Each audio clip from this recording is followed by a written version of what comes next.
오늘은 등기사항 정부증명서상에 나타나지 않는 권리 분석에 대해서 알아보려고 합니다. 좋은 아침입니다. 오늘의 글감은 등기사항 증명서에 관한 내용이네요. 등기부 등본은 계약 시, 중도금 지급 시, 잔금 납부 시에도 반드시 공인중개사로서의 확인해야 될 중요한 서류이네요. 그만큼 등기부 등본은 계약관계에서 권리관계의 건강함을 나타내기는 척도이기도 하지요. 부동산 거래소의 등기부 등본은 해당 부동산의 권리관계를 나타내지요.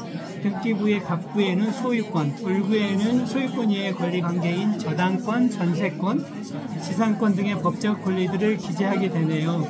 이는 부동산의 소유자나 채권자가 권리관계 행사를 하는 데 있어서 중요한 근거 자료이지요.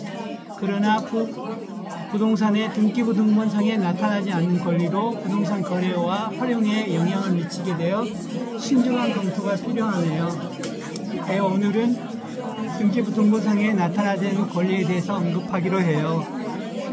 등기부 등본상에 나타나지 않는 권리는 어떤 것이 있을까요? 첫 번째, 임차권. 임차권은 임대차 계약을 통해 발생하는 권리로 주로 사업용 건물에 적용이 되네요. 등기부엔 미기재가 되지만 입주와 확정일자를 받으면 보호받을 수 있어요.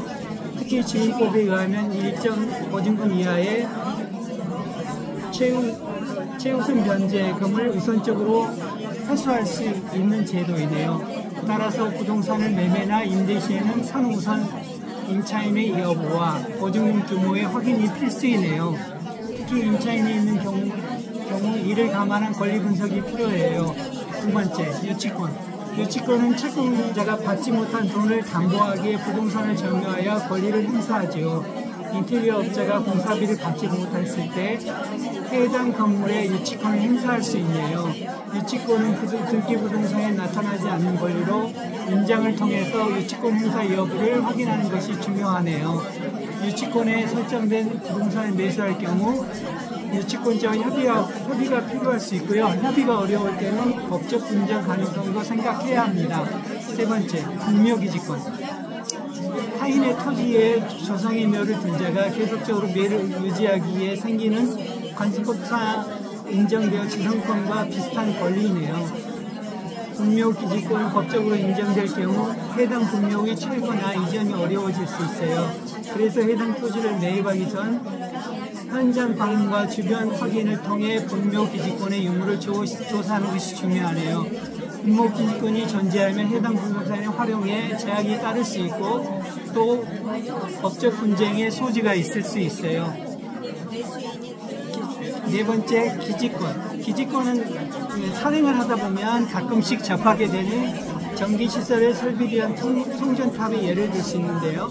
철도, 송전탑, 통신시설 등 공공적 시설을 하기 위해 토지 위에 그 설비를 유지하고 관리하는 권리이네요. 이러한 시설은 법적인 보호를 받지만 등기부 등본상에 표시가 되지 않기 때문에 주의가 필요하네요.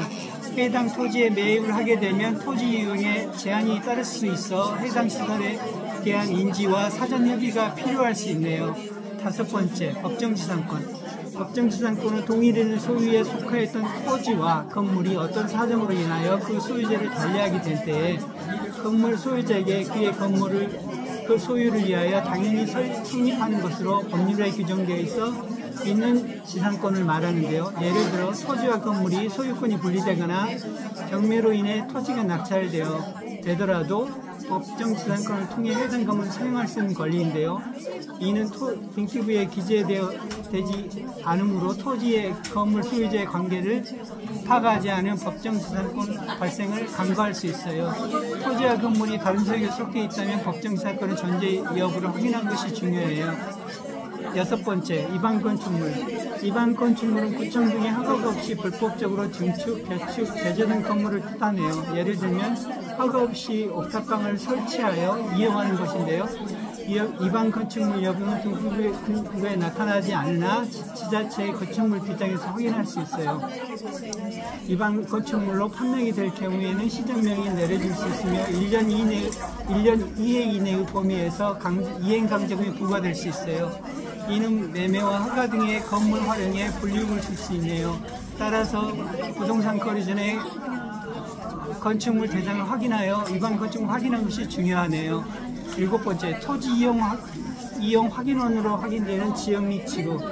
토지 이용 확인원은 해당 토지가 용도지역 건폐율, 용적률, 개발 제한 여부 등을 확인할 수 있는 문서이네요. 하여 부동산의 활용 가능성을 판단하는 데 중요한 자료이네요.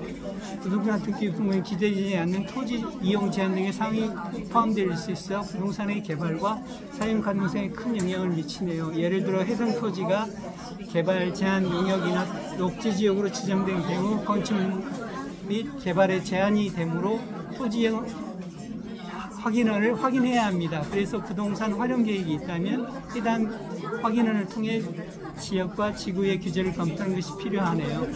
부동산 등기부에 나타나는 주요 권리들.